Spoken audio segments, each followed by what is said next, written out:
त्यांनी ह्याच्यामध्ये राहूच नाही, त्यांच्या जागेवर त्यांनी दुसरा अधिकारी घ्यावा, त्यांना ह्या तपास अधिकाऱ्यावर नकोच येते आम्हाला ते, आता ते पूर्ण त्यांचं पूर्ण. आणि परत एक दुसरी एक गोष्ट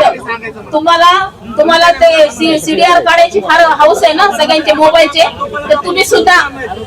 तेलींचे किंवा धसांचे ह्या 8-15 दिवसाचे काही संपर्क आहेत का ते सीडीआर काढा,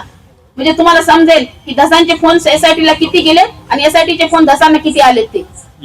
सुद्धा तुम्हाला समजेल आणि तुमच्या लक्षात येईल की इथं काय राजकारण सुरू आहे आणि काय नाही. फक्त आणि फक्त एक छोटासा समाज म्हणून त्या समाजाला पुढे येऊ दिलं जात नाहीये. त्या समाजाला पूर्ण करता आपला हा वंजारी समाज फक्त परळी पुरतं मर्यादित आहे आणि त्याला कसा परळीमध्ये दाबायचं, आजूबाजूला पूर्ण मराठा समाज आहे आणि त्यांनी पूर्णपणे प्लॅनिंग करून पूर्णपणे नियोजन करून माझ्या नवऱ्याला ह्याच्यामध्ये पूर्णपणे अडकवलेले.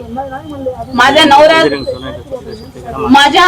नवऱ्याला ह्याच्यामध्ये पूर्णपणे अडकवलेलं आहे आणि त्यांनी ते त्याच्यामध्ये लक्ष घालून सीएम साहेबांनी लक्ष घालून माझ्या नवऱ्यावर जे काही हे चालू केलेले ह्या लोकांनी त्यांना संपवण्याचं, त्यांच्या थ्रू आपल्या नेत्यांना संपवण्याचं जे काही षडयंत्र त्यांनी चालू केले हे तात्काळ त्यांनी थांबवावं.